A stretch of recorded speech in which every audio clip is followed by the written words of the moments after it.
आज की क्लास में हम कुछ टूल पढ़ेंगे और हो सकता है एक दो पैनल भी हम देख लें।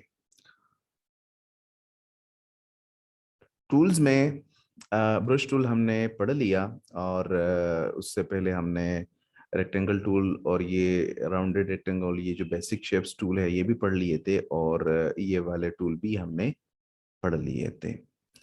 आज हम ये तीन टूल पढ़ेंगे: इरेजर टूल, सीजर टूल और नाइफ टूल, जो कि असल में किसी शेप को डिलीट करने या उसका कुछ हिस्सा डिलीट करने या इरेज करने के काम आते हैं और तीनों का थोड़ा अलग अलग तरीका है।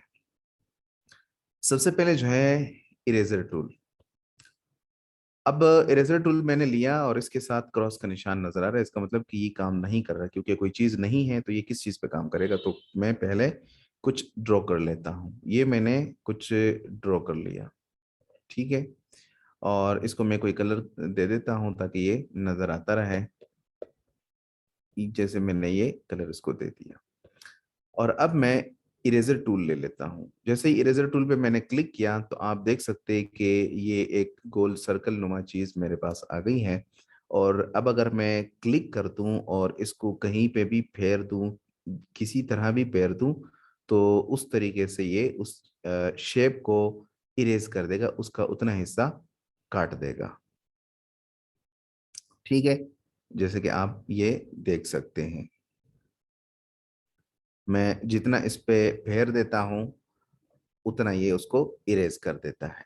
ठीक है, आप पूरा भी इरेज कर सकते हैं कि पूरा ही आप इरेज कर दें, तो पूरा भी कर सकते हैं। जैसे आप देख रहे हैं कि जो शेप था उसका नाम और निशान चला गया, अब वो नजर नहीं आ रहा।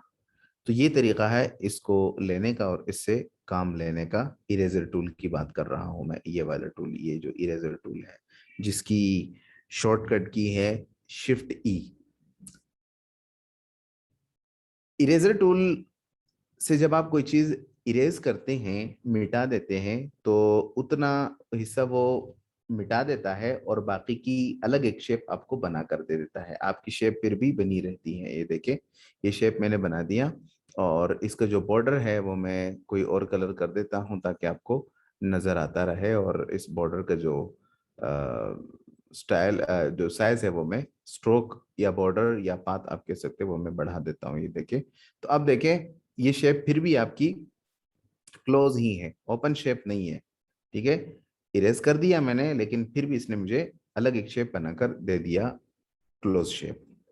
इरेजर टूल ये काम करता है।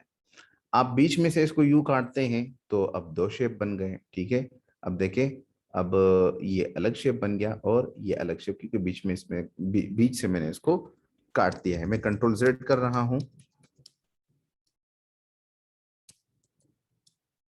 ठीक है, अच्छा, तो इस तरह का ये काम करता है।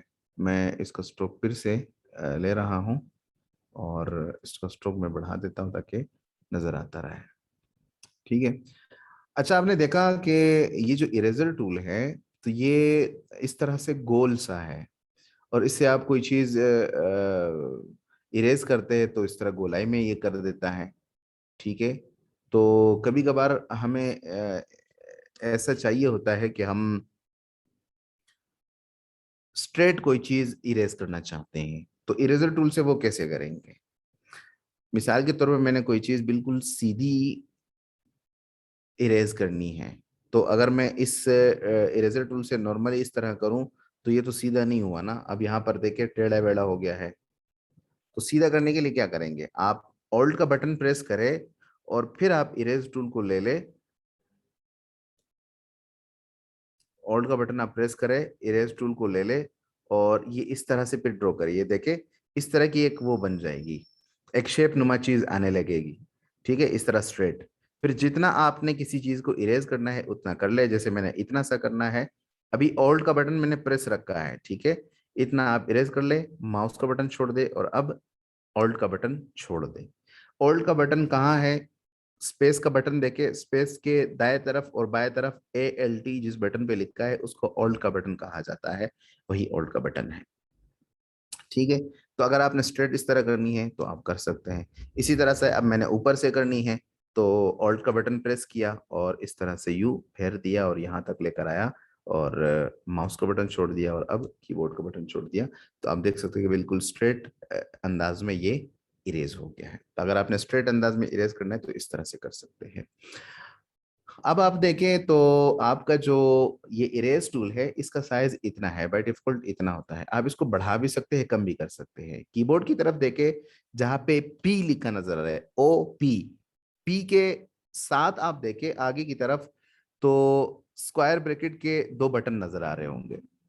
जो दाएं तरफ वाला राइट साइड पे बटन है उसको आप प्रेस करेंगे और तो आपका जो इरेज टूल है वो बड़ा होता चला जाएगा। जैसे कि आप देख रहे हैं मैं प्रेस कर रहा हूं, जितनी मर्तबा प्रेस करेंगे उतना आपका जो इरेजर टूल है वो बड़ा होता जाएगा। और जो लेफ्ट तरफ का स्क्वायर ब्रैकेट बटन है पी के बिल्कुल साथ में, उसको आप प्रेस करेंगे तो आपका इरेजर टूल छोटा होता चला जाएगा, छोटा होता चला जाएगा, जैसे कि आप देख रहे हैं। ठीक है, इतना सा छोटा हो गया है ये। तो इस तरीके से आप इरेजर टूल को छोटा या बड़ा कर सकते हैं अपनी जरूरत के मुताबिक। इसके अलावा अगर आप इस इरेजर टूल पे डबल क्लिक करें तो इसके मजीद कुछ ऑप्शन आपको नजर आ जाएंगे। ठीक है, एंगल है, राउंडनेस है और साइज है। अब ये बिल्कुल गोल है, तो अगर इसका एंगल मैं चेंज करूं या कुछ भी करूं कोई फर्क नहीं पड़ने वाला, क्योंकि गोल चीज है ना, गोल चीज को आप जितना घुमाएं उसका तो पता नहीं चलता ना कि उसका सर कौन सा है, उसका लास्ट कॉर्नर कौन सा है और शुरू कहाँ से होता है, स्टार्टिंग पॉइंट कहाँ है, एंड पॉइंट कहाँ है, कुछ पता नहीं। लेकिन अगर आप राउंडनेस उसकी कम करें, अब 100 है, इसको मैं कम कर देता हूं, ये देखिए इतना राउंड हो गया है ये। अब यहाँ पर आपको इसका प्रीव्यू भी नजर आ रहा है। अब अगर एंगल को मैं चेंज करूँ तो अब एंगल चेंज होता नजर आ रहा है, ये आप देख रहे हैं। यहाँ से भी आप एंगल चेंज कर सकते हैं और यहाँ से भी कर सकते हैं। यहाँ पर आप ये जो छोटा सा बॉक्स नजर है ना, इस पे आप आ जाए और किसी एक जगह पे क्लिक करके इसको यू घुमा सकते हैं, ये जो तीर का निशान है इससे पकड़कर। और ये जो दो डॉट नजर आ रहे हैं तो इससे आप इसकी राउंडनेस कम और ज्यादा कर सकते हैं। जैसे मैं इस पे क्लिक कर दूं, यू कर दूं बिल्कुल राउंड हो गया, और यू कर दूं तो बिल्कुल राउंडनेस इसकी कम हो गई। तो यहाँ से भी आप कर सकते हैं और यहाँ से भी आप कम ज्यादा कर सकते हैं राउंडनेस को और एंगल को। तो ये एंगल मैंने रखा और ओके कर दिया। अब आप देखिए आपका इरेजर टूल इस तरह से नजर आ रहा है जिस तरह वहां पर आपने इसका एंगल चेंज किया है। ठीक है, तो इस तरीके से नजर, जैसे मैं यहाँ पर अगर क्लिक कर दूं तो ये देखे इसने इस अंदाज में इसके अंदर एक होल बना दिया। ठीक है, अच्छा। और साइज भी आप यहाँ से कम ज्यादा कर सकते हैं। अभी आप देखिए 78 पॉइंट है, 78 पॉइंट है। अगर इसको मैं बढ़ा दूं, मैं 116 कर दिया मैंने, तो ये देखिए इतना बड़ा हो गया। ठीक है, ये देखें आप। तो इस तरीके से आप इसका साइज, एंगल और राउंडनेस वगैरह चेंज कर सकते हैं। यहाँ पे वही चीजें हैं फिक्स्ड और रैंडम वगैरह, जो मैं आपको ब्रश टूल में बता चुका हूँ कि इन चीजों का क्या मतलब होता है, इसलिए इसको दोहराने की मेरे ख्याल में जरूरत नहीं है। ठीक है, तो ये आपका इरेजर टूल हुआ और इस तरीके से आप इसको इस्तेमाल कर सकते हैं। साइज यहाँ से कम ज्यादा कर सकते हैं और यहाँ से इसकी राउंडनेस चेंज कर सकते हैं और यहाँ से आप इसका एंगल जो है वो चेंज कर सकते हैं। ठीक है, ये रहा आपका इरेजर टूल और उसकी तफसील, आप इसको काम में ला सकते हैं। इरेजर टूल के हवाले से एक बात ये याद रहे कि ये सिर्फ वेक्टर शेप पे काम करता है। जो आपने इलस्ट्रेटर में बनाया है, चाहे वो टेक्स्ट है, लेकिन टेक्स्ट भी उस सूरत में जब आप टेक्स्ट को क्रिएट आउटलाइन करें। ठीक है, क्रिएट आउटलाइन मैं आपको बता चुका हूँ। जैसे ये मैंने टेक्स्ट लिया ना और इस टेक्स्ट को मैंने इतना बड़ा कर दिया, अब यहाँ से इरेजर टूल लिया और यहाँ पर अब ये काम नहीं करेगा। ठीक है, टेक्स्ट पर राइट क्लिक करें, क्रिएट आउटलाइन करें, अब वो टेक्स्ट की फॉर्मेट से निकलकर शेप की फॉर्मेट में आ चुका है।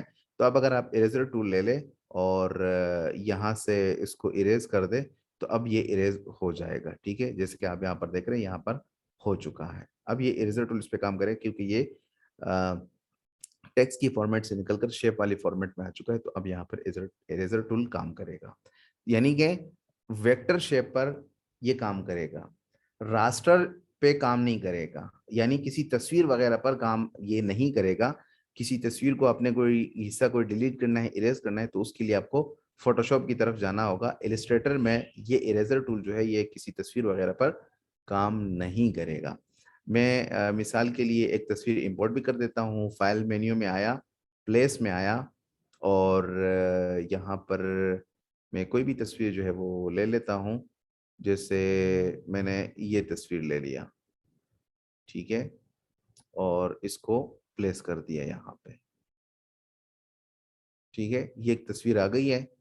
अब अगर मैं इरेजर टूल ले लूं, तो ये देखिए वही क्रॉस का निशान आ रहा है और इस पर काम नहीं कर रहा। मैं क्लिक करता हूं तो एक एरर की आवाज आती है, ठीक है। इसी तरह से ये नाइफ टूल, सीजर टूल और ये सारे जो है ये रास्टर पे काम नहीं करते। रास्टर और वेक्टर क्या होता है उसके बारे में हम तफसील आगे जाके किसी मौके पे पढ़ेंगे। बट यूँ समझ लीजिए कि जो तस्वीर होती है ना, वो रास्टर कहलाती है। और जो इस तरह की कोई शेप वगैरह, टेक्स्ट वगैरह होता है और कोई चीज़ आप यहाँ पे बनाते हैं इलस्ट्रेटर में, तो वो कहलाती है वेक्टर, ठीक है। जिसका साइज, जिसको आप जितना जूम करेंगे तो उतनी उसकी क्वालिटी खराब नहीं होगी, कोई फर्क नहीं पड़ेगा। जबकि जो रास्टर होता है तो उसको आप जितना जूम करेंगे ना तो तस्वीर फटने लग जाती है, ये देखे क्वालिटी खराब होती है, क्योंकि ये क्या है, ये रास्टर है। तो इस चीज को रास्टर कहते हैं। जो तस्वीर हो जिसकी जूम करने पर क्वालिटी खराब होती हो वो रास्टर होता है। रास्टर पे इलस्ट्रेटर में इरेजर टूल काम नहीं करता, ठीक है। तो यहां तक इरेजर टूल के बारे में आप लोगों ने समझ लिया। उसके बाद है सीजर टूल। अब सीजर टूल क्या भला है? सीजर टूल का काम ये है कि ये जो पाथ बनी हुई नजर आ रही है, जो बॉर्डर है या पाथ है या स्ट्रोक है, ये जो आपको नजर आ रहा है, ये सिर्फ इस चीज को काटता है, ठीक है। मैं फिल को नन कर देता हूं ताकि आपको ये नजर आती है। ये जो पाथ नजर आ रही है ना आपको, देखे बीच में एक लाइन सी नजर आ रही है आपको, ये इसको कहते हैं पाथ। इसको मैंने सेलेक्ट किया और यहां से मैंने सीजर टूल लिया और मैं क्या करता हूं, मैं किसी एक जगह पे अगर एक क्लिक कर दूं तो ये उतना उसको इसको इसने काट दिया है। जहां पे मैंने क्लिक किया ना, इसने इसको काट दिया है। तो एक मैंने यहां पे क्लिक किया और एक मैं यहां पे क्लिक कर देता हूं, तो इन दो जगहों से इसने इसको काट दिया। मतलब ये हुआ कि अब ये हिस्सा अलग है, ये देखिए ये अलग है और ये नीचे का अलग है, क्योंकि मैंने यहां भी एक कट लगाया और एक कट मैंने यहां लगाया। ये ऐसा ही है जैसे कि आप धागे को कैंची में से काट लेते हैं तो धागे के दो हिस्से हो जाते हैं, किस्सा अलग होता है, किस्सा अलग होता है। तो ये भी उसी तरह से, यहाँ पे मैंने कट लगाया, एक कट यहाँ पे लगाया, तो ये दो हिस्सों में बट गया और दो हिस्सों में तकसीम हो गया, ठीक है। कभी कभार इसकी जरूरत पड़ती है कि हम कोई चीज जो है वो इरेज कर देते हैं, कोई पाथ इरेज करने की हमें जरूरत पेश आती है।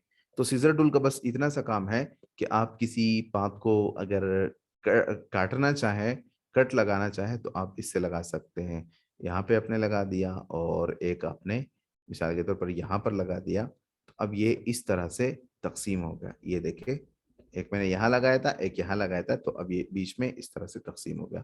जैसे कि इसकी शक्ल है ना कैंची वाली, तो ये इसी तरह का काम करता है कि कैंची से कट लगा देता है और चीज को दो हिस्सों में तकसीम कर देता है। आप एक हिस्से में भी तकसीम कर सकते हैं चीज को, ठीक है।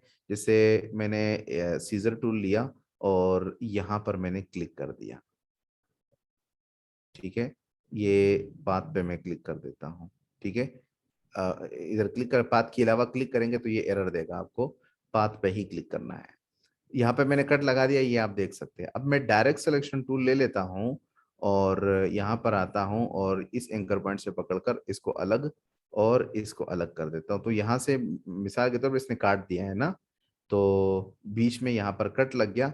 तो अब ये दो भी आप इस तरह से अलग कर सकते हो। बाकी शेप जुड़ी हुई है क्योंकि कहीं और पे आपने कट नहीं लगाया, तो बाकी शेप जुड़ी हुई है और जहाँ पे आपने कट लगाया है तो वहां से ये कट गया है, ठीक है। तो बस इतना सा काम है इस टूल का, सीजर टूल का। उसके बाद है जनाबे वाला आपका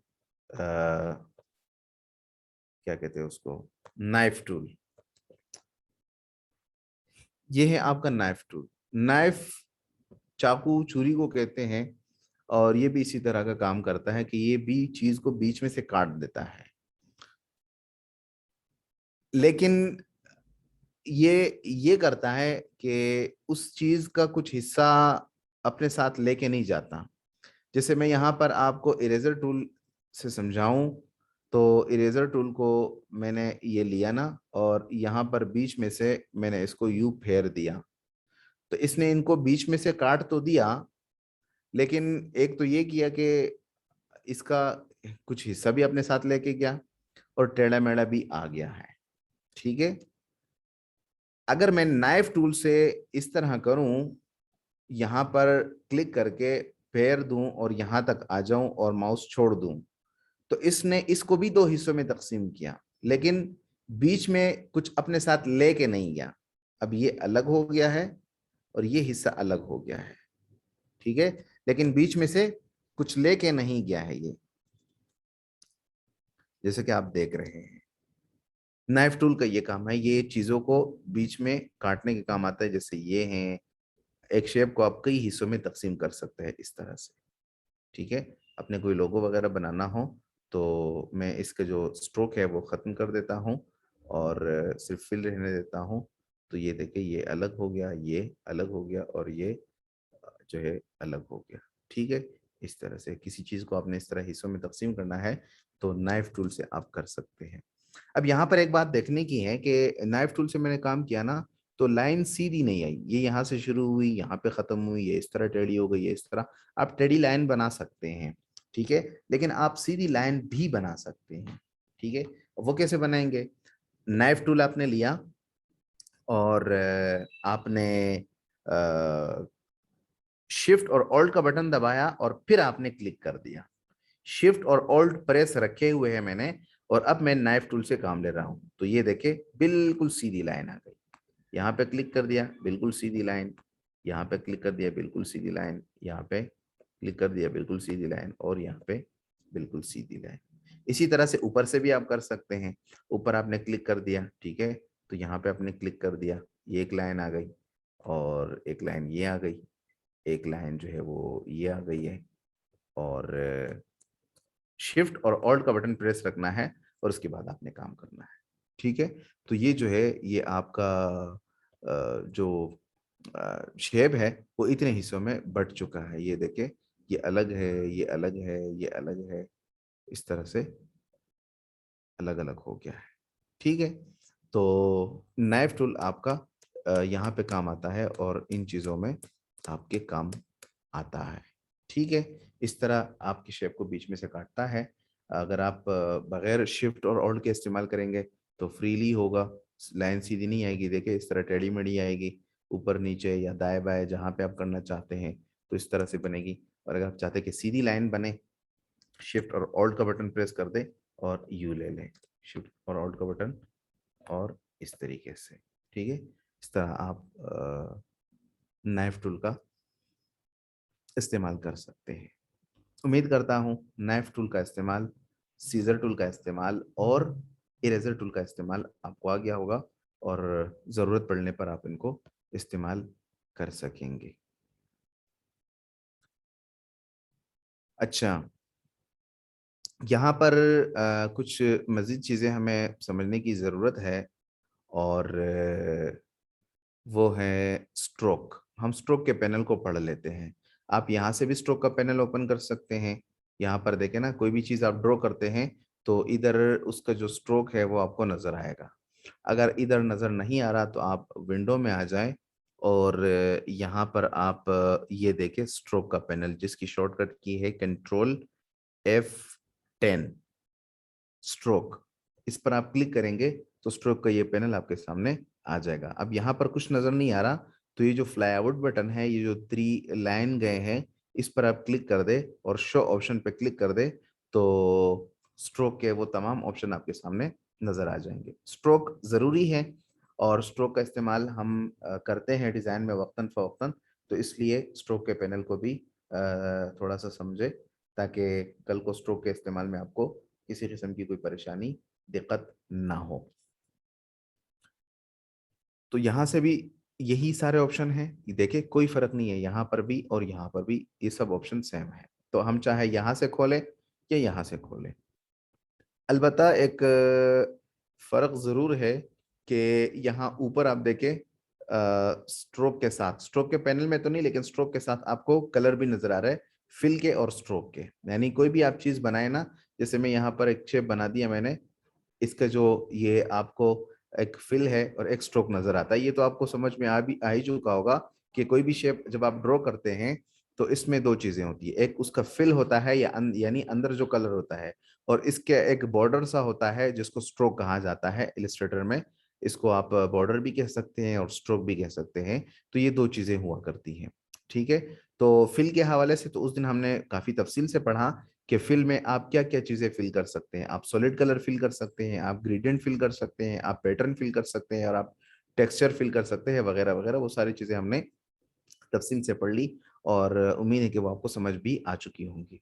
तो आज हम जरा स्ट्रोक के बारे में पढ़ लेते हैं। स्ट्रोक आपने लिया तो एक तो यहाँ पर अगर आप स्ट्रोक को ऊपर करें, एक मरतबा क्लिक करेंगे तो ये स्ट्रोक ऊपर आ जाएगा। फिर आप इस पर डबल क्लिक करेंगे तो यहाँ से आप स्ट्रोक का जो कलर है वो चेंज कर सकते हैं। जैसे यहाँ पर पिंक कलर मैंने लिया, ओके किया, तो आप यहाँ पर देख सकते हैं कि पिंक कलर आ गया। उसके लिए जरूरी ये है कि जिस चीज का आप स्ट्रोक चेंज कर रहे हैं या स्ट्रोक का कलर चेंज कर रहे हैं उसका सेलेक्ट होना जरूरी है, ठीक है। और ये भी किसी भी चीज के लिए जरूरी है जिसमें आप कोई तब्दीली करना चाहते हैं, उसके फिल में या उसके स्ट्रोक में या किसी भी तरह से, तो उसमें जो है उसका सेलेक्ट होना जरूरी है, चाहे उसके फिल में आप काम करें या उसके स्ट्रोक में आप काम करें, जो भी करें। तो सेलेक्ट है, यहाँ से मैंने चेंज किया। इसके अलावा ऊपर आप देखें तो यहाँ पर ये जो स्ट्रोक आपको नजर आ रहा है, तो यहाँ पर आप स्ट्रोक का कलर चेंज कर सकते हैं। जैसे यहाँ पर मैं ब्लैक ले लेता हूँ तो ये देखिए ये ब्लैक हो गया। यहाँ पे मैं सियान कलर लेता हूँ तो सियान हो गया। यहाँ पे मैं ब्लू ले लेता हूँ, डार्क ब्लू वगैरह वगैरह, रेड और जो भी हैं वो आप यहाँ से चेंज कर सकते हैं। फिल का कलर है तो वो आप यहाँ से भी चेंज कर सकते हैं। और फिल का कलर कहाँ कहाँ से चेंज कर सकते हैं उसके बारे में मैंने कहा कि हमने तफसील से बात कर ली है। यहाँ से भी चेंज कर सकते हैं। यहाँ पर जो फिल है ये ऊपर फिल को एक मरतबा क्लिक करके ऊपर करें, फिर डबल क्लिक करें और यहाँ से कोई भी कलर ले ले, उसको आप सेलेक्ट करें और ओके करें तो फिल में वो कलर आ जाएगा। इसके अलावा यहाँ पर आप कलर्स में देखें तो यहाँ पर किसी भी जगह पे क्लिक करेंगे तो वो कलर आपका आ जाएगा। इसको आप यहाँ से पकड़ कर नीचे लाएं ताकि ये जो कलर का स्पेक्ट्रम है वो आपको वाज़ेह तौर पे नजर आए। और यहाँ से आप कोई भी कलर ले सकते हैं, किसी भी जगह पे क्लिक करेंगे तो वो कलर आपके शेप पे अप्लाई हो जाएगा। इसके अलावा स्वॉचेज में आ जाए तो यहाँ से भी आप कलर जो है वो इसमें ले सकते हैं, क्लिक करेंगे। इसके अलावा ग्रेडियंट, वो सारी चीजें हमने देख ली है, ठीक है, कि कहाँ कहाँ से आप किसी फिल्म में कलर ले सकते हैं। अच्छा जनाब, तो स्ट्रोक के बारे में, स्ट्रोक में भी आप यही चीजें अप्लाई कर सकते हैं। यानी स्ट्रोक में आप कोई सॉलिड कलर भी कर सकते हैं। आप उसके लिए जरूरी है कि एक तो आपका शेप सेलेक्ट हो, दूसरा इस स्ट्रोक को आप ऊपर लाएं। देखिए अभी स्ट्रोक ऊपर है और फिल नीचे है, मैं फिल पे एक मरतबा क्लिक करूं तो फिल ऊपर आ जाएगा। तो अब मैं जो कुछ कलर करूंगा तो वो फिल में होगा। जैसे कि आप देख रहे हैं कि यहाँ कर रहा हूँ, यहाँ जहां भी क्लिक करता हूं तो वो फिल में हो रहा है। और अगर मैं स्ट्रोक पे एक मरतबा क्लिक करूं स्ट्रोक ऊपर आ जाएगा। अब मैं जो भी करूंगा तो वो स्ट्रोक में होगा। ये देखें, आप देख सकते हैं कि अब मैं जो कुछ कर रहा हूं वो स्ट्रोक में हो रहा है। स्ट्रोक में भी आप सॉलिड कलर डाल सकते हैं, स्ट्रोक में आप ग्रेडियंट डाल सकते हैं, स्ट्रोक में आप पैटर्न भी डाल सकते हैं, ठीक है। सॉलिड कलर आपने देख लिया कि यहाँ से भी कर सकते हैं और यहाँ ऊपर से भी कर सकते हैं और यहाँ से भी कर सकते हैं। और स्वॉचेज में मैं आ जाऊं, ये तो स्वॉचेज में भी कर सकते हैं। शर्त यह है कि आपका जो स्ट्रोक है वो ऊपर हो और अब आप जिस भी कलर पे क्लिक करेंगे तो वो कलर आपका स्ट्रोक में आता जाएगा, जैसे कि आप देख रहे हैं, ठीक है। ये देखिए। अच्छा, इसके अलावा ग्रेडियंट की तरफ अगर हम आ जाए तो स्ट्रोक में ग्रेडियंट भी हो सकता है। जैसे यहाँ पर आ जाए तो अभी स्ट्रोक ऊपर है ना, तो जैसे मैं ग्रेडियंट पे क्लिक करूंगा तो आप देख सकते हैं कि ग्रेडियंट जो है वो स्ट्रोक में आ चुका है। मैं इस स्लाइडर पे, ग्रेडियंट स्लाइडर पे क्लिक करके यहाँ स्वॉचेज में आता हूँ और यहाँ पर ये कलर लिया मैंने और यहाँ पर जो है डबल क्लिक करके यहाँ पर भी यही कलर लिया, ठीक है। और एक मैंने बीच पे क्लिक किया, यहाँ सेंटर में एक और स्लाइडर ऐड किया, यहाँ पे डबल क्लिक किया और इसका जो कलर है वो मैं थोड़ा सा लाइट कर देता हूँ, ठीक है। तो अब आप देख सकते हैं कि यहाँ पर बीच में क्या है, वाइट कलर है, यानी कि थोड़ा सा लाइट कलर है पिंक के निस्बत। तो वो चीज आपको यहाँ नजर आ रही है। जहां जहां डार्क कलर है तो वहां डार्क, और जहां पे लाइट है तो वहां पे लाइट कलर स्ट्रोक में नजर आ रहा है आपको, यानी कि ग्रेडियंट जो है स्ट्रोक में भी अप्लाई हो सकते हैं। ग्रेडियंट के साथ ये 3 ऑप्शन है, उस वक्त मैंने आपको समझा दिए थे, ये स्ट्रोक के लिए खास तौर पे है कि आप अपने ग्रेडियंट अपने स्ट्रोक में किस तरह का ग्रेडियंट चाहते हैं। तो यहाँ पर एक स्टाइल ये है जो कि पहले से अप्लाई है, इस पे क्लिक कर दूं तो ये स्टाइल आ गया, और इस पे क्लिक कर दूं तो इस तरह का स्टाइल आ गया। अब ग्रेडियंट जो है वो इस स्टाइल में अप्लाई हुआ है, ठीक है। तो ये ग्रेडियंट के अपने स्टाइल है बहरहाल। तो ये स्ट्रोक के को फिल करने के हवाले से है। इसके अलावा अगर मैं स्वॉचेस में आ जाऊं तो कुछ बने बनाए यहाँ पर पैटर्न भी बने हुए, ये देखे ये पैटर्न है। तो ये देखे अब आपके स्ट्रोक में पैटर्न भी आ गए हैं। जैसे कि मैं आपको बता चुका हूँ कि स्ट्रोक में आप सॉलिड कलर भी डाल सकते हैं, ग्रेडियंट भी डाल सकते हैं, और कोई पैटर्न आपने बनाया हो तो वो भी आप इस स्ट्रोक में डाल सकते हैं। अब आप देखें कि आपके जो स्ट्रोक है उसमें आपको जो इलस्ट्रेटर में एक पैटर्न है बना बनाया, वो आपको नजर आ रहा है, ठीक है। तो आप स्ट्रोक में पैटर्न को भी ऐड कर सकते हैं, फिल कर सकते हैं। अच्छा, इसके अलावा अगर हम यहाँ पर स्ट्रोक के पैनल की तरफ आ जाएं तो यहाँ पर कुछ ऑप्शन है। मैं एक काम करता हूँ, मैं एक लाइन ले लेता हूँ, क्योंकि लाइन में भी स्ट्रोक होता है, तो कुछ चीजें आपको लाइन से समझ में आ जाएगी। अब आप इस स्ट्रोक को गौर से देखें, इस लाइन को, तो ये बिल्कुल स्ट्रेट है, यहाँ पे कोई गोलाई नहीं है, कोई चीज नहीं है, देखिए बिल्कुल स्ट्रेट है, ये स्ट्रोक है, ठीक है, क्योंकि लाइन है तो लाइन स्ट्रोक ही होती है। तो ये मैंने सेलेक्ट की, और अब आप देखें इसको मैं कर देता हूं यहाँ पे कैप जो है वो राउंड कैप कर देता हूं। अब आप देखें तो ये गोल हो गया है, ठीक है। ये देखें, तो अपने गोल लाना है तो आप उसको राउंड कैप करें। और अगर आपने ये वाला किया ना, तो अब गौर से देखें, अब जो आपका स्ट्रोक है ना, जहां पर पात खत्म होती है स्ट्रोक भी वही खत्म होती है। ये गौर से देखें, ये आपका पात खत्म हो रही है और ये आपका स्ट्रोक। अगर आप चाहते हैं कि मेरी पात पहले खत्म हो स्ट्रोक बाद में, तो आप ये वाला ऑप्शन इस्तेमाल कर सकते हैं। जैसे मैं इस पे क्लिक कर देता हूं ना, तो आप देखें आपका पात खत्म यहाँ हो रहा है, लेकिन आपका स्ट्रोक यहाँ तक है। जैसे कि इस निशान से भी आपको अंदाजा हो रहा होगा, ये देखिए, ठीक है। तो अगर आप ये चाहते हैं कि आपका पाथ पहले खत्म हो और स्ट्रोक उसके बाद, तो ये आप देख सकते हैं, और ये ऑप्शन आप उसके लिए मुंतखब कर सकते हैं। अगर आप चाहते हैं कि आपका जो स्ट्रोक है उसके जो कॉर्नर है लाइन के, तो वो राउंड आ जाए, तो आप इस पे क्लिक कर दे, तो ये देखिए ये राउंड हो गए हैं। और अगर आप चाहते हैं कि जहां पे पाथ खत्म हो वहीं पे स्ट्रोक भी हो, तो इस पे क्लिक कर दे, तो जहां पे पाथ खत्म हो रही है वहीं पर स्ट्रोक भी खत्म हो रही है, ठीक है। अच्छा, उसके बाद कॉर्नर है, तो कॉर्नर आपको किस तरह से चाहिए, अब ये चीज हम समझेंगे ऊपर वाले शेप में, ठीक है। ये जो हमारा शेप है ना, इसमें हम ये समझने की कोशिश करेंगे बाकी के जो ऑप्शन है। ये मैंने लिया ना, अब इसके कॉर्नर आप देखे गौर से, ये देखे ये कॉर्नर है ना, इसके चारों कॉर्नर है बिल्कुल स्ट्रेट है। आप चाहते हैं कि ये राउंड हो तो इस पे क्लिक कर दे, तो ये देखिए अब राउंड हो गए, ये देखिए कॉर्नर को आप देखें। अगर आप चाहते हैं कि ये बेवल ज्वाइन हो, यानी कट कट हुआ हुआ हो, तो इस पे क्लिक कर दे, तो अब आप देखिए कॉर्नर को ये कट हुए हैं, यहाँ पर देखे, यहाँ देखे, यहाँ देखे। तो किस तरह के कॉर्नर चाहिए आपको अपने स्ट्रोक में, वो आप यहाँ से मुंतखब कर सकते हैं, ठीक है। मेटल ज्वाइन कहते हैं जो बिल्कुल स्ट्रेट है, और राउंड है तो राउंड ज्वाइन कहते हैं, अब राउंड हो गए। और बेवल ज्वाइन है, यानी इस तरह कट हुआ हुआ है, तो उसको आप यहाँ से ले सकते हैं। इसके अलावा आप देखें इस स्ट्रोक की तरफ देखें, स्ट्रोक में बीच में आपकी पात जा रही है, और आधा स्ट्रोक इस पाथ के इस तरफ है और आधा स्ट्रोक इस तरफ है।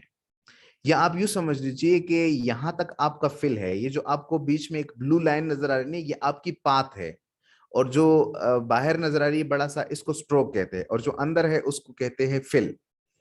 तो आपकी जो शेप है ना, असल में आपका आपका आपका जो शेप होता है वो उसका साइज इस पाथ के बराबर होता है, यानी आपका जो असल शेप है वो इस पाथ के बराबर में है।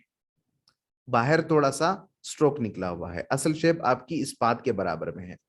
अब आप चाहते हैं कि मेरा जो स्ट्रोक है वो मेरे पाथ के अंदर आ जाए, या मेरे जो शेप है, असल शेप की जो साइज है उसके दरमियान में आ जाए, या उसके बाहर या उसके अंदर। अब आप देखें कि जो स्ट्रोक लिया है ना मैंने, ये ग्रीन साइज ग्रीन कलर का जो स्ट्रोक लिया है, तो ये आपका जो शेप है आधा अंदर है और आधा बाहर है। क्योंकि मैंने आपको बताया कि आपके शेप की असल साइज ये पाथ है, ये जो पाथ आपको नजर आ रहा है ना ब्लू लाइन की, ये आपका असल शेप है। अब इस असल शेप पर मैंने जो स्ट्रोक अप्लाई किया है, तो वो आधा आपके पाथ के अंदर है और आधा आपके पाथ के बाहर है।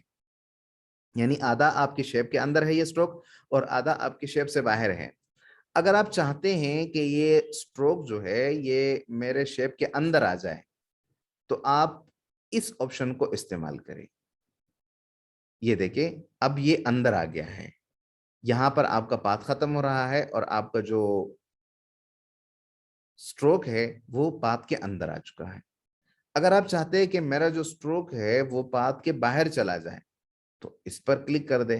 तो ये देखिए, अब ये बाहर की तरफ गया। अब आपका जो शेप है वो यहाँ पर खत्म हो रहा है, और जो आपका स्ट्रोक है वो बाहर है। अगर आप चाहते हैं कि आपका जो स्ट्रोक है वो आधा आपके पाथ के अंदर हो और आधा बाहर हो, तो इस पे क्लिक कर दे। अब देखिए, आधा बाहर है और आधा अंदर है।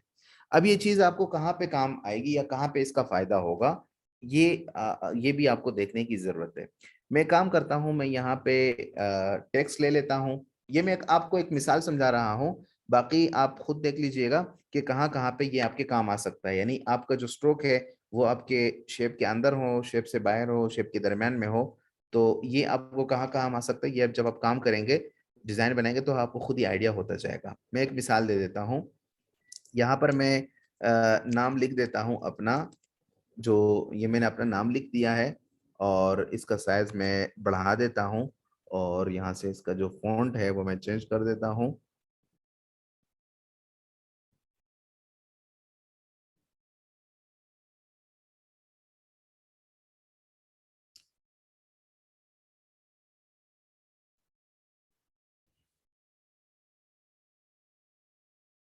मिसाल के तौर पर मैंने ये रख दिया, ठीक है। और अब मैं क्या करता हूँ, राइट क्लिक करके इसको क्रिएट आउटलाइन कर देता हूँ, ताकि ये उससे निकल जाए। क्या कहते हैं उसको, शेप से, सॉरी, उससे निकल जाए, टेक्स्ट से निकल जाए और किसी और शेप फॉर्मेट में आ जाए, ठीक है। तो उसको मैंने सेलेक्ट किया है, और इसको मैंने सेलेक्ट किया, और अब इस पर मैं स्ट्रोक अप्लाई कर देता हूँ। ये देखिए, ये मैंने इस पर ये स्ट्रोक अप्लाई कर दिया, और इस स्ट्रोक का साइज मैं थोड़ा बढ़ा देता हूँ, 5। तो अब आप देखिए, अच्छा नहीं लग रहा, या मैं इसका जो स्ट्रोक है 5 ज्यादा हो गया, 2 ठीक है। अब अगर मैं स्ट्रोक को शेप से बाहर ले जाऊं, तो अब मेरा जो कलर है वो भी ठीक नजर आ रहा है। मैं जरा कलर को भी अलग कर दूं ताकि वाज़ेह नजर आए। ये देखिए, अब अच्छा लग रहा है, क्योंकि मेरे जो फिल है, जो नाम है, उसको स्ट्रोक ने खाया नहीं है। स्ट्रोक इससे बाहर चला गया है, तो अब फिल भी वाज़ेह नजर आ रहा है और स्ट्रोक भी नजर आ रहा है, क्योंकि स्ट्रोक बाहर चला गया। अगर मैं स्ट्रोक को अंदर की तरफ कर दूं, ये देखें, तो अब आप देखें कि इसने वो खा लिया है मेरा कलर, जो है फिल जो है वो किया है। और अगर मैं दरम्यान में कर दूं तो भी अच्छा नहीं लग रहा, ठीक है। तो कभी आपको स्ट्रोक जो है वो आपके शेप के अंदर अच्छा लगेगा, कभी बाहर अच्छा लगेगा, कभी शेप के दरम्यान में आपको अच्छा लगेगा, ठीक है। तो स्ट्रोक की ये जो चीजें हैं, ऑप्शन है, ये आपको काम आ सकती है बाज जगहों पर, और उसको फिर इस्तेमाल करना चाहिए, ठीक है। ये अच्छा, बाज़ औक़ात हमें ये होता है कि हम कोई चीज़ बनाते हैं और उसमें हमें लाइन चाहिए होती है, डॉटेड लाइन या डैशड लाइन, ठीक है। डॉटेड का मतलब कि डॉट बने हो उस लाइन में। एक तो ये देखे ना, ये मैं लाइन ले रहा हूँ और ये मैंने लाइन ड्रॉ किया, ठीक है। और ये आप देख रहे हैं कि नॉर्मल एक लाइन है, इसका स्ट्रोक मैं ब्लैक कर देता हूँ ताकि सही से नजर आता रहे। एक ये तो लाइन हो गई। अब मैं चाहता हूं कि ये लाइन डॉट की शक्ल में हो, तो मैं यहाँ पर स्ट्रोक पे क्लिक करता हूँ और यहाँ पर डैशिड पे क्लिक करता हूँ। तो ये देखिए अब जो ये लाइन है ये डैशिड लाइन हो गई है, डैश डैश नजर आ रहा है। ठीक है, कभी हमें इस तरह की लाइन की जरूरत पड़ती है और कभी हमें डॉटेड लाइन की जरूरत होती है। ठीक है, अब ये 12 पॉइंट है, इसको मैं 5 पॉइंट कर देता हूँ। ठीक है, और ओके कर देता हूँ। तो ये देखिए ये 5 पॉइंट बन गया। अब जितने मैं पॉइंट कम करूंगा ना उतना ये डैश कम होंगे। अगर इसको मैं 1 पॉइंट कर दूं तो ये अब ये डैश के बजाय डॉट बनेगा। ठीक है, अब ये देखे डॉट बन रहा है।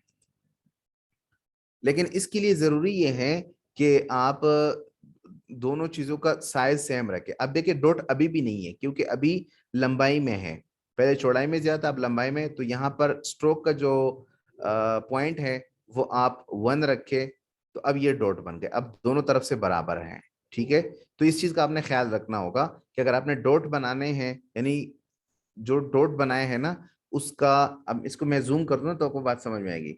अब ये देखें ये जो डॉट बनाए हैं तो उसकी लंबाई और चौड़ाई सेम होनी चाहिए। ठीक है, अब अगर मैं इसकी जो स्ट्रोक वेट है वो मैं बढ़ाऊं तो ये देखें अब ये डॉटेड लाइन नहीं रहे। ठीक है, डॉटेड लाइन तब बनेगी जब मैं 1 पॉइंट रखूं और यहां से भी मैं इसको 1 पॉइंट ही रखूं। अगर मैंने यहाँ पर 2 पॉइंट रखा तो फिर भी बात नहीं बनेगी। यहाँ पर देखिए 2 पॉइंट रखा तो ये देखिए इतना लंबा हो गया, और अगर मैं इसको भी 2 पॉइंट कर दूं तो फिर बात बन जाएगी। ठीक है, तो इन दो चीजों का सेम होना जरूरी है कि एक तो जो स्ट्रोक है उसका वेट, और यहाँ पर जो डैश आपने डाला है तो उसका जो वेट है वो सेम होना चाहिए। अच्छा, फिर आप ये भी कर सकते हैं कि ये देखिए ये आपको नीचे देखे क्या लिखा रहा नजर आ रहा है, dash gap dash gap dash gap. यानी आप चाहते हैं कि इतना डैश आ जाए और इतना इसके दरमियान गैप आ जाए। तो अब 1 पॉइंट इसका डैश है, मैं 2 पॉइंट गैप चाहता हूं, तो ये देखिए ये जो फासला है ना दोनों के दरमियान ये 2 पॉइंट हो जाएगा, ज्यादा हो जाएगा। ठीक है, अब आप देखें तो ये फासला ज्यादा हो गया। अब मैं जो डैश है उसको 3 रख रहा हूं, तो एक डैश पॉइंट बनेगा और एक डैश बनेगा, और दूसरा जो फासला है वो मैं 2 रख रहा हूं। ठीक है, तो इस तरह से आप बना सकते हैं। ठीक है, अब आप अपने इस लाइन को देखें तो कुछ इस तरह की लाइन बनेगी, क्योंकि एक जो नुक्ता है ना एक डैश, तो वो 1 पॉइंट है, एक 3 पॉइंट है, और इनके दरमियान जो फासला है वो 2 पॉइंट है। तो यहाँ से आप अपनी मर्जी का वो कर सकते हैं, मुंतखब कर सकते हैं, कोई इस तरह की चीज जो है वो बना सकते हैं। ठीक है, डैशिड लाइन पे चेक होना चाहिए, इस पे चेक नहीं लगाएंगे तो आपकी लाइन बिल्कुल सीधी बनेगी। इस पे चेक करेंगे तो नीचे के जो ऑप्शन है फिर आप उनको इस्तेमाल कर सकते हैं। अच्छा, मैं यहाँ पर ये जो क्या नाम है बॉक्स है, इस पर मैं आपको मजीद समझाना चाहूँगा। और इसका जो मैं है उसको 2 पॉइंट रख रहा हूँ। ठीक है, और इसको मैं बाहर की तरफ रख रहा हूँ यहाँ, ताकि आपको वाज़ेह तौर पे नज़र आता रहे। ठीक है, इस तरह से। और अब इसमें मैं डैशिड लाइन लगाता हूं तो इसमें आप देख सकते हैं कि लाइन लगे हुए हैं, और ये 1 पॉइंट है तो उसको मैं 2 पॉइंट कर देता हूं, और गैप भी 2 पॉइंट है, और अगला 3 पॉइंट है, और अगला जो डैश है उसको मैं 3 पॉइंट कर देता हूं ताकि ये फासला ज्यादा रहे। ठीक है, इस तरह से। अब आप एक चीज समझें, ये दो ऑप्शन जो है ये वाले दो, ठीक है, तो ये किस काम आएंगे। अब यहां पर देखें, इस कॉर्नर को आप देखें, इस कॉर्नर को देखें, और इस कॉर्नर को देखें, और इस कॉर्नर को, मुख्तलिफ हैं। यहाँ पर देखें कॉर्नर कहाँ खत्म हो रहा है और कहाँ से शुरू हो रहा है, और यहाँ पर आप देखें कहाँ पे कॉर्नर खत्म हो रहा है कहाँ पे शुरू हो रहा है। ठीक है, तो ये आप अगर करना चाहें तो कैसे कर सकते हैं, आप यहाँ पे आ जाएं, और ये जो ऑप्शन है ये अभी अवेलेबल नहीं है, कि इस पे अवेलेबल होता है जब आपका स्ट्रोक जो है वो शेप के दरमियान में हो, आधा शेप के दरमियान और आधा बाहर हो, तो तब ये अप्लाई होता है। ये देखें अब आधा शेप के बाहर है और आधा अंदर है। तो अब अगर ये वाला ऑप्शन आप इस्तेमाल करेंगे, यानी कि ये वाला, तो आपके जो कॉर्नर है वो सेम नहीं होंगे। ये देखे, इस कॉर्नर को देखे, इस कॉर्नर को देखे, और इसको देखे, और इसको देखे, हर एक मुख्तलिफ है। लेकिन अगर आप ये ऑप्शन मुंतखब करेंगे ये वाला, तो फिर तमाम कॉर्नर सेम होंगे, ये देखे। अब हर कॉर्नर जो है वो ठीक है, इसको देके, इसको देके और इसको देके हर कॉर्नर सेम है। तो ये जो ऑप्शन है ये इस काम आता है, लेकिन ये इस शिफ्ट पे काम करता है जब आपका स्ट्रोक आधा शेप के अंदर हो, आधा शेप से बाहर हो, जैसे कि मैं आपको यहाँ पर दिखा चुका हूँ। ठीक है, यहाँ तक स्ट्रोक के बारे में आपको समझ लगी होगी।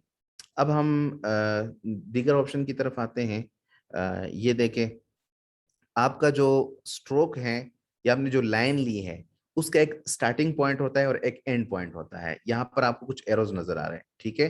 ये देखिए यहाँ पर मैंने लगा दिया ना, तो ये देखिए यहाँ पर नजर आ रहा है।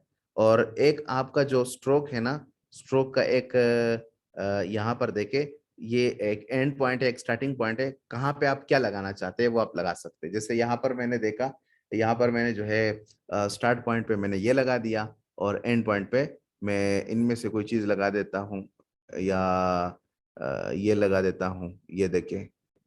ठीक है, तो इस तरह तीर नुमा चीज बनी है। फिर आप इनको यहाँ नीचे स्केल भी कर सकते हैं। अच्छा, यहाँ पर ये ऑप्शन जो है ना, आप इसको स्वैप भी कर सकते हैं। स्वैप का मतलब कि आप चाहते हैं कि ये जो तीर है ये यहाँ पे आ जाए और ये तीर का जो पर है ये यहाँ पे आ जाए, तो इस पे क्लिक कर दें। तो ये देखिए अब ये उधर चला गया और ये इधर आ गया। ठीक है, इस तरह से ये भी कर सकते हैं। और इसके अलावा आप इसको स्केल भी कर सकते हैं, यानी ये जो ऑप्शन है ना, ये और ये स्टार्टिंग और एंडिंग वाले, ये आपको कितने चाहिए, कितने बड़े चाहिए, कितने छोटे चाहिए, तो वो यहाँ से आप कर सकते हैं। ठीक है, अब मैं इसको कर रहा हूँ, यानी इस वाले को, तो ये देखिए इतना छोटा हो गया 55%, और ये अभी भी बड़ा है 100% है, तो इसको भी आप कम ज्यादा कर सकते हैं। ठीक है, और यहाँ पर आप देखें तो ये गौर करें, जहाँ पे आपका पाथ खत्म हो रहा है वहीं पे आपका जो स्ट्रोक है वो भी खत्म हो रहा है। ठीक है, अगर आप चाहते हैं कि ऐसा ना हो तो आप ये इस्तेमाल कर सकते हैं। ये देखिए, अब जहाँ पे आपका पाथ खत्म हो रहा है वहीं पर आपका स्ट्रोक भी खत्म हो रहा है। आप अगर इस पे क्लिक करेंगे तो ये देखिए अब आपका पाथ यहाँ पे खत्म हो रहा है लेकिन स्ट्रोक थोड़ा आगे जा रहा है। तो यहाँ से ये ऑप्शन इस्तेमाल कर सकते हैं। इसके अलावा प्रोफाइल है जो यहाँ पर भी आपको दस्तियाब है। ठीक है, और यहाँ भी आपको दस्तियाब है। आप ये प्रोफाइल चेंज कर सकते हैं कि किस तरह का आपको स्ट्रोक चाहिए, इस तरह करेंगे। और बल्कि मैं डैशबोर्ड को ख़त्म करता हूँ तो आपको वाज़ेह तौर पे नज़र आएगा। ठीक है, अब देखें, बीच से ये मोटा है और दरमियान से ये कम है। इसको मैं ज़रा बड़ा कर दूं तो आपको वाज़ेह तौर पे समझ में आ जाए। ये देखें, बीच से इतना मोटा है और साइड से इस तरह छोटा सा है। तो ये प्रोफाइल आप चेंज कर सकते हैं, स्ट्रोक में भी कर सकते हैं। यहाँ पे आप आ जाए तो ये आपको नज़र आ रहा है, ये देखें। और या फिर ये देखें, या यहाँ से भी आप कर सकते हैं ये जो प्रोफाइल है। ठीक है, तो स्ट्रोक के बारे में भी उम्मीद करता हूँ आपको पूरी तरह से समझ आ चुका होगा कि स्ट्रोक का पैनल क्या है, स्ट्रोक के ऑप्शंस क्या है, कौन सा स्ट्रोक कहाँ पे किस तरह से लेना चाहिए, और स्ट्रोक अगर लाइन की सूरत में हो या हाँ, किसी शेप में हो तो किस तरह से लिया जाता है। वो सारी बातें, सारी चीज़ें आपको समझ आ चुकी होंगी, और ये भी समझ आ गया होगा कि स्ट्रोक में आपने सॉलिड कलर कैसे अप्लाई करना है, ग्रेडियंट कैसे अप्लाई करना है, वगैरह वगैरह। तो उम्मीद करता हूँ आज की क्लास आपको समझ आ गई होगी। क्लास यहीं तक काफ़ी थी। कल इंशाल्लाह नेक्स्ट क्लास होगी, तब तक के लिए इजाज़त दीजिए। अस्सलाम वालेकुम वरहमतुल्लाहि वबरकातुहू। अल्लाह हाफ़िज़।